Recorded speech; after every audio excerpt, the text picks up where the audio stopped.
Good morning, everyone. So today is not about a flashy announcement. It's about going through some of the nitty-gritty that our city enterprise and staff have been working on over the last several years around emergency management and preparedness. I know this doesn't sound exciting, but this is the work that will ultimately pay off in infinite ways in case some form of crisis or emergency takes place. I don't think that it's any secret to anyone in our city or really in the world that Minneapolis has gone through some extraordinary circumstances over the last few years.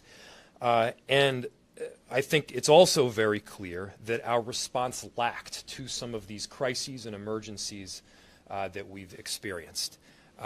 This is about learning from our mistakes. This is about making sure that we are prepared when an emergency strikes. This is making sure that the channels of communication and direction are live and open from the very beginning so that no matter what happens, we as a city are ready. We're not looking away from the reality of what happened in late May and early June of 2020. In fact, we're acknowledging it. We're recognizing it, but most importantly, we're doing the necessary work, largely behind the scenes, to make sure that every single person in our enterprise is prepared. So that's what we're here to discuss today. We're leaning in.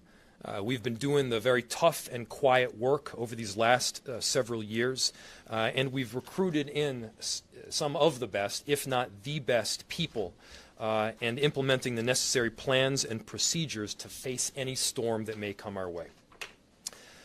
We know that rebuilding trust between community and local government relies on taking informed actions just like this, learning from their mistakes, acknowledging them, and then moving forward with determination to make sure that we get it right the next time.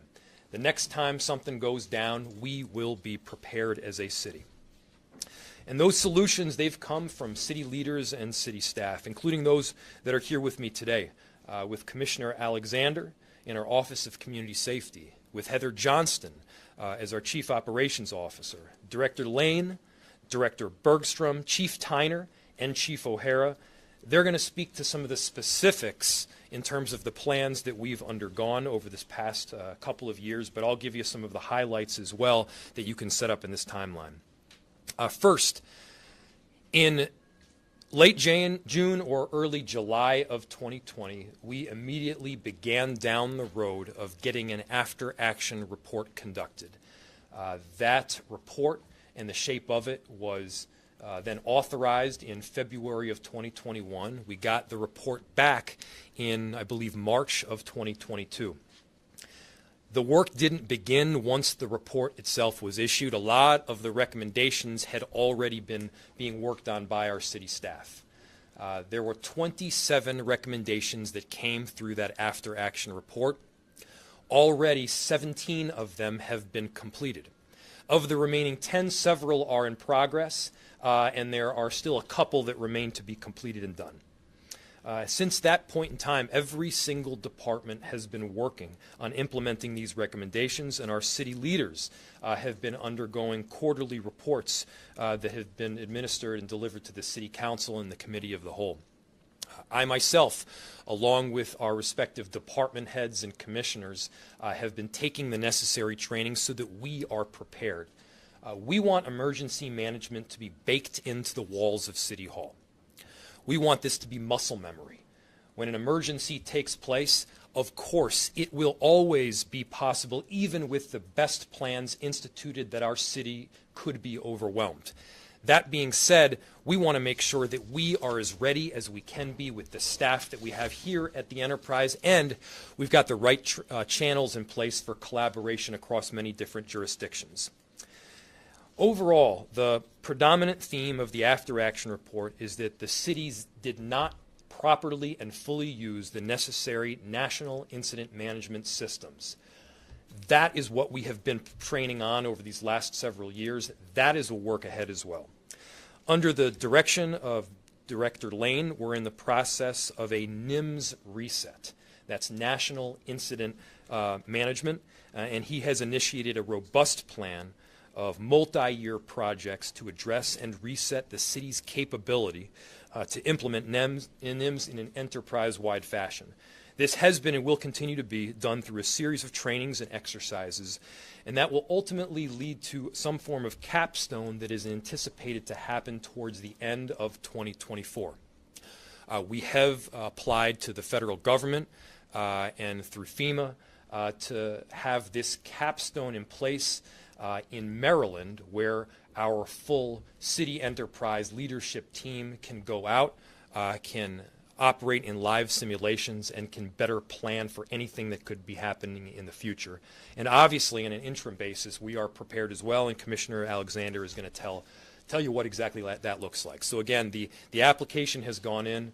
We're hopeful that we will be one of the entities that is able to go towards this simulation. Again, that'll happen hopefully in late 2024.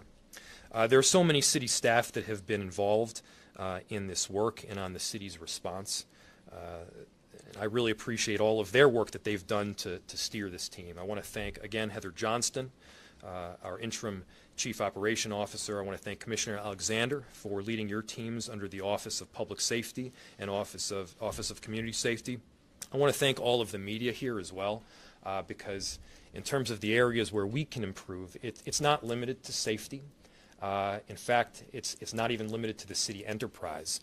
We want to make sure that we are communicating the right information out to the public on a very timely basis. We want to make sure that those right channels are in place from the get-go. And again, in terms of the city enterprise, it's also not limited to the Office of Community Safety. There are a number of incidents that have even happened over this last year that show how we can put these this management structure and this emergency management plan in place. And I'll tell you, we've been doing things a whole lot better. There was the water main break that happened a few months ago, and that was an excellent response from our Office of Public Service. There was Operation Memphis that the Office of Community Safety led out, and although there wasn't need for a response in full, we were certainly prepared. There have been snow emergencies that have taken place, which we have found a number of ways to better utilize our emergency response and management system. So again, this is a source of, I guess, humble pride. We are recognizing the shortcomings that we've seen, the mistakes that have been made, and we're correcting them. That's the message that we're here to deliver to you all today. We will be prepared the next time an emergency takes place, and it's in large part due to the people that are standing here behind me. So I want to thank everybody again.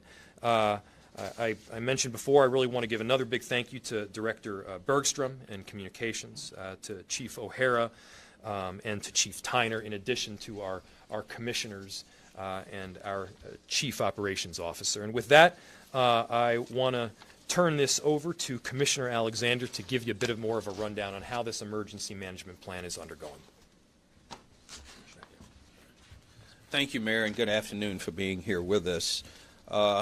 The City of Minneapolis continues to make significant progress in addressing recommendations raised in the 2020 After Action Review that we are providing the community with the update on today. At the direction of Mayor Frey, the Office of Community Safety was created 8 months ago to enhance and unify the daily operations, preparation, and strategic priorities of 911 services, emergency management, fire, police, and neighborhood safety departments. The City of Minneapolis must have these 5 departments functioning efficiently and effectively daily to ensure the safety of our residents in the preparation and execution of crisis situations. This unified effort has already paid dividends. For the example, the progress reported here recently from Operation Endeavor, as well as the intentional preparation from internal and external departments and partners for Operation Memphis.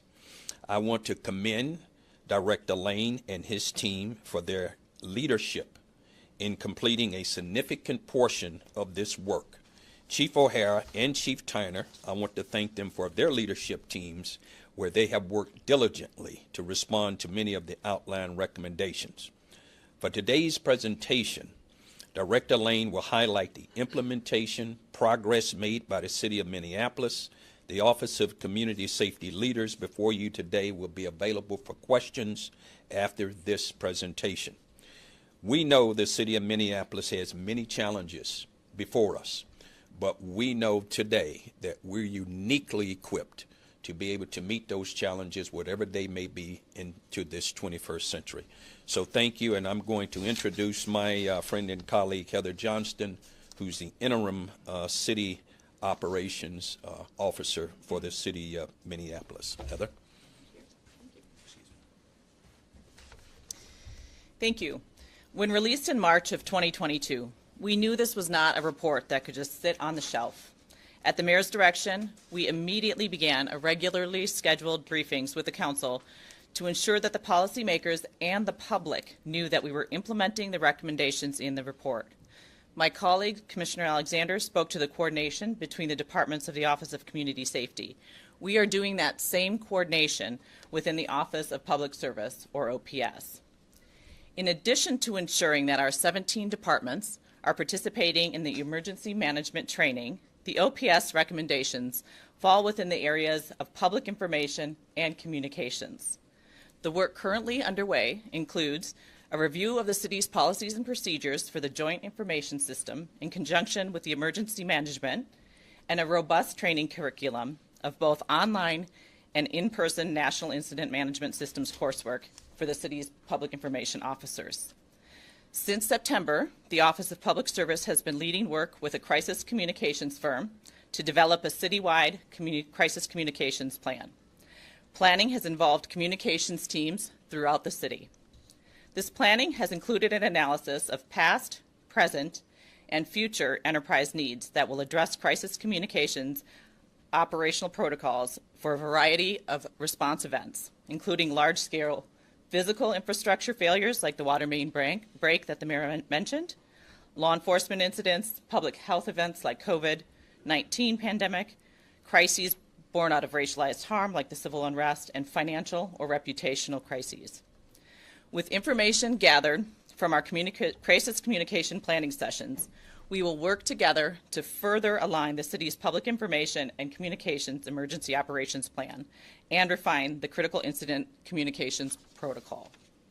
Our communications team is working collaboratively with the Neighborhood and Community Relations Department, as well as other departments, to recommend next steps with a focus on improved sharing of information within the community. NCR provides leadership within the community relations section of the city's joint information systems and works hand in hand with city PIOs during a crisis.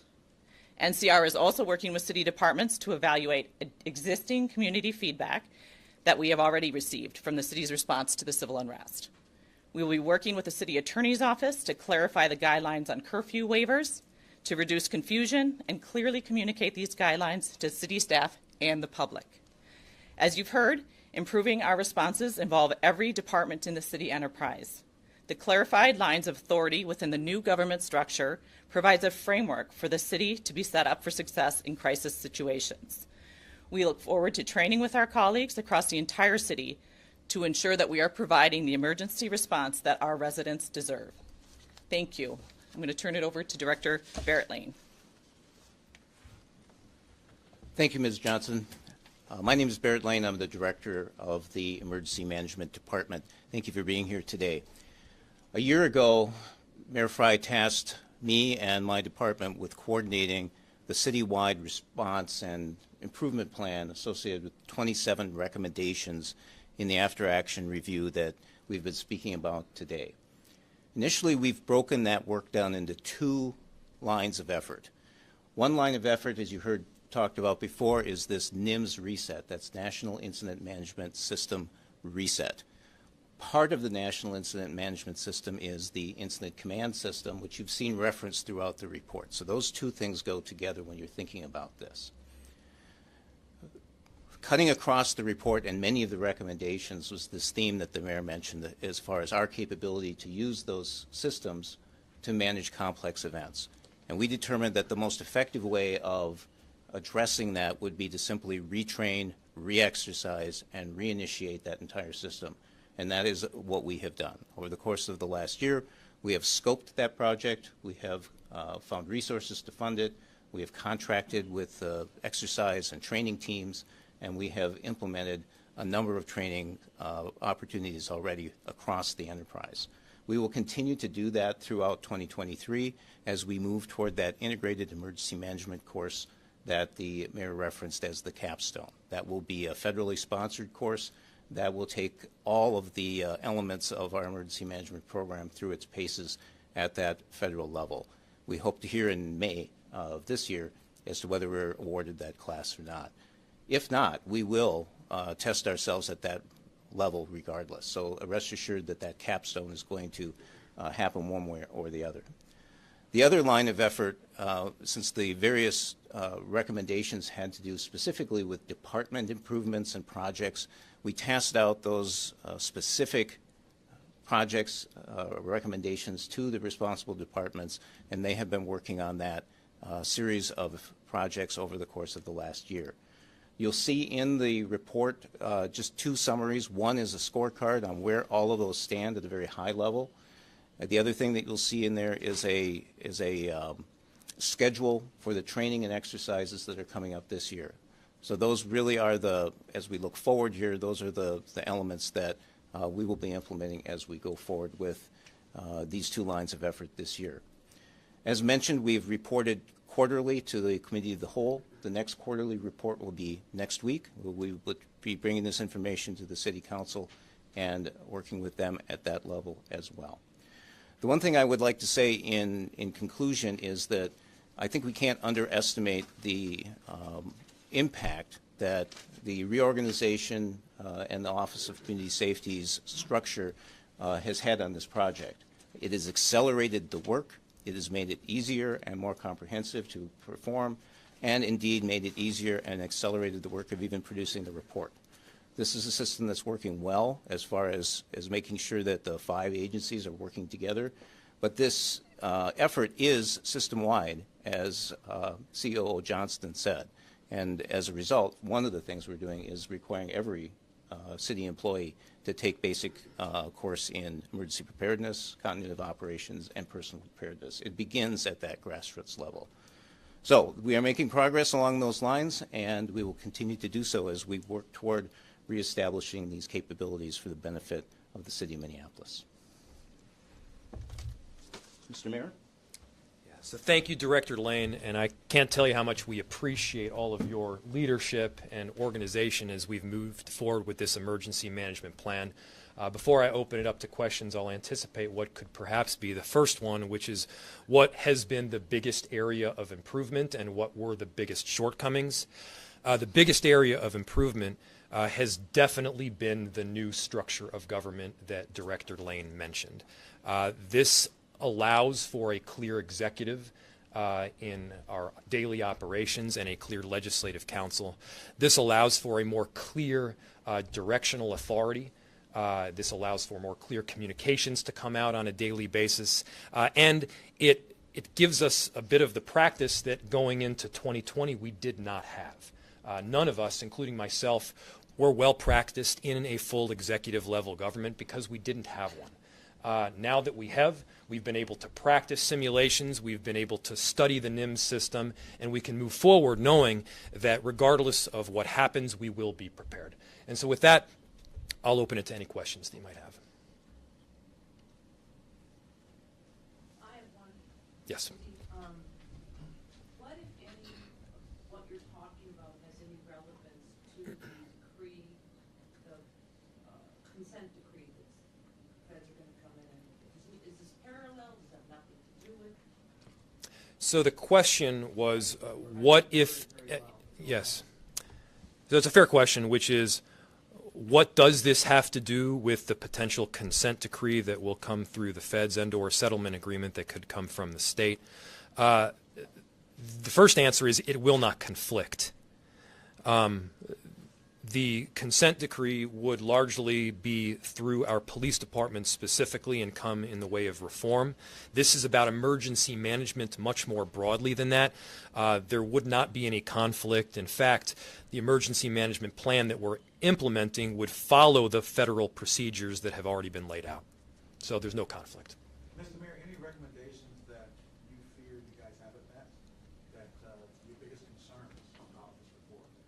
Are there areas that you think that really need to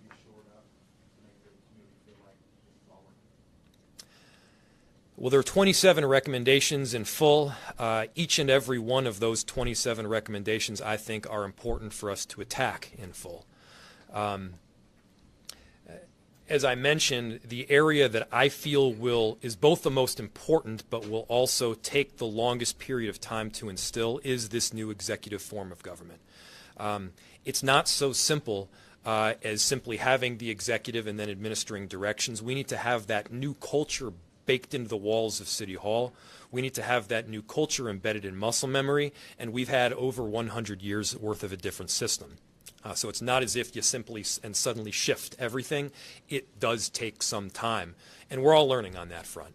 Of those 27 recommendations, as I mentioned, we've already completed 17 of them. There are 10 still to go. I'll turn it over to Director Lane if there are certain areas where you have any concern or certain areas that perhaps need to be bolstered further. Thank you, Mr. Mayor. I think you summarized it well. I think the one thing I would add is that we produced this report at the end of the year really as a snapshot in time. There was not an expectation that all of these would have been done by then. Each of these projects has its own timeline associated with it based on the department that's implementing that part of the plan. And the NIMS Reset project was always going to be a multi-year effort in any event. So just to perhaps clarify that there are opens here, but that's not unexpected or not according to plan. Are any of these areas going to be filled? Because this is in December, but we're coming up on a quarterly update, so I guess a follow-up on that question, like, is there any difference with the list of which ones are completed and in process? I'm going to turn the question over to Director Lane in just a second, but to reiterate a certain point, we're really proud of the 17 that we've met. We're proud of the progress that we've taken. And a lot of this was undergone even before the after-action report was provided. So again, this work is ongoing, and it's not going to finish once we've completed all 27 of these recommendations. Director. Thank you, Mr. Mayor. I do expect to see an update next week, so you'll see some movement in that chart. I have a question for the mayor. Mr. Mayor? Yes, I'll go here and then here. About taking necessary training for all these departments. What specifically have you learned through trainings that you've done? So yeah, I've taken several trainings myself. Some of them are a few hours, some are the majority of the day. These are extensive, and again, they all lead towards what we hope will be a capstone in late 2024. One of the biggest lessons that I've learned is the areas where I should be involved and the areas I should not be involved. I am not the incident command. I am not the entity that arrives above the incident command, and I'm not functioning out of the emergency management center. There are certain questions in a well-functioning structure that will ultimately come up to me. And it's really important that we're trusting our experts every step of the way throughout this process. So much of this, again, has been allowed by this new government structure. Again, it allows us to train in ahead of time. It allows me to direct all department heads to come and attend these trainings. It allows us to coordinate better where we haven't been able to before. And so, yeah, I think we've all learned quite a bit. And again, those lessons don't stop here. They're going to continue. And I mentioned, this is kind of a state of humble pride or proud humility in that we're humble in that we had shortcomings. We're proud in that we are learning from them and we're correcting our mistakes and that we will be prepared next time there is a crisis or emergency. I promise over here next and then I'll go there, I promise. Paul Bloom. Paul, yes. Thanks to someone who Yes. was out there, and I want to understand how this comes to the ground. What happened out there? Is there a new strategy? Would a precinct be defended? How do we keep the city, a large swath, from going up in flames? Is there a strategic change in just kind of preparing for it? Is there anything you can verbalize here today just about what happened to our city in those days after Floyd? So there's looking back and then there's going forward. Looking back, decisions like the 3rd Precinct I stand by. And that's not the topic of today, but absolutely I stand by that decision, given the circumstances that we were facing. Now, there's a framework going forward, noting that when I say emergency, it's all-encompassing. It's not specifically unrest. It's not specifically a large-scale fire. It's not specifically a pandemic. What we are laying in place is the foundational structure, the lines of communication, the directional authority, and then making sure that everybody knows what they themselves are supposed to do and what they themselves are not supposed to do. When we go and do these simulations, we don't know what the specific emergency is going to be ahead of time. And the whole concept is that we're not preparing for one specific thing. If we could, we'd have no problem. If we could predict what the future is, and this is, then of course we could prepare. Something else that I need to state is that we could be fully 100% prepared with a full plan in place and still be overwhelmed. California Fire is not always able to deal in full with the wildfires that happen across their region. That's just one example. Similarly, we in Minneapolis, like anywhere in the whole country, can be overwhelmed. What we're trying to make sure of is that we have done everything that we can possibly do to make sure that we're prepared. Yes? Just specifically on recommendation number 6, the civil disturbance policy. That's one of the ones that's in place. Could you let folks know, since protesting during the civil disturbance was such a big issue, there's millions of settlements, where those changes are, since there's a list about 7 or 8, just let folks know how things are going to be different if there is a civil disturbance, how things are going to respond. Yes, I'm going to call up Chief OHara to answer that one.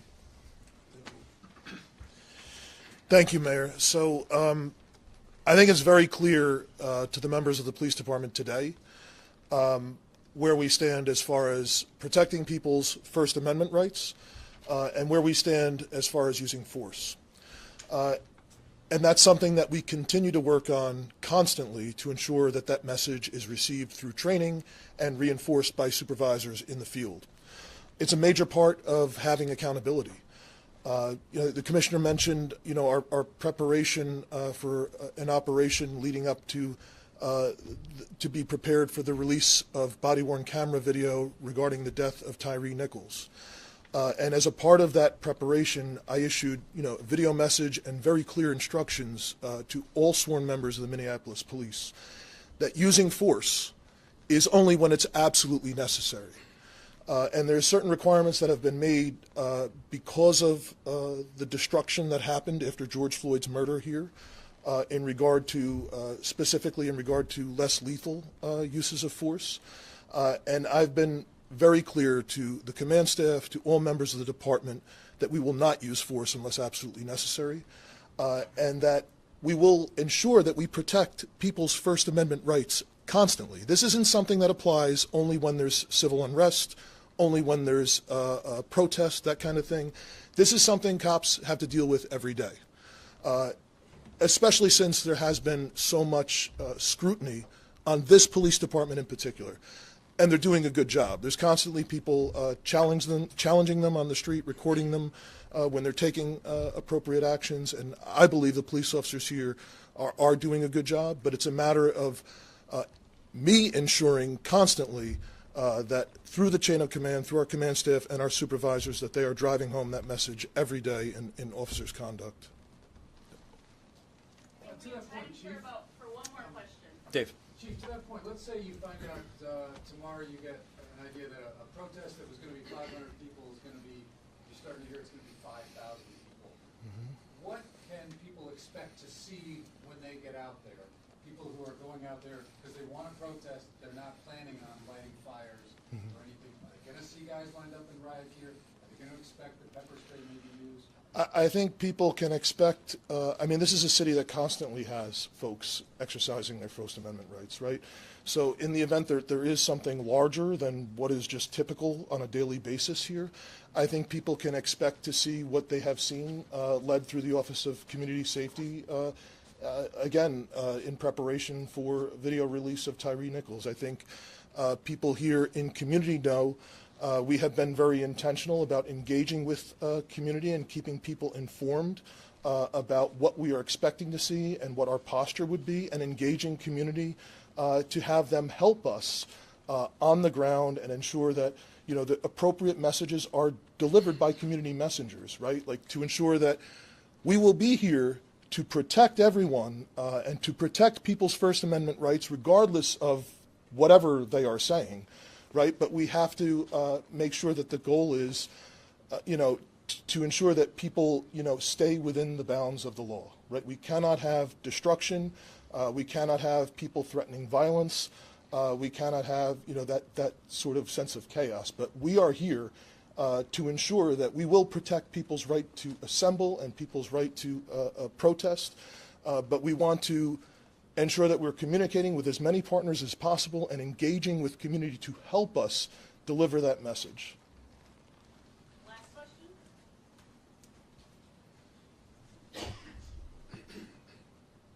Thanks everyone for your time. We really appreciate the coverage, most importantly because getting this plan out and the work that's being done is also essential to our emergency preparedness. So thanks again. Talk soon.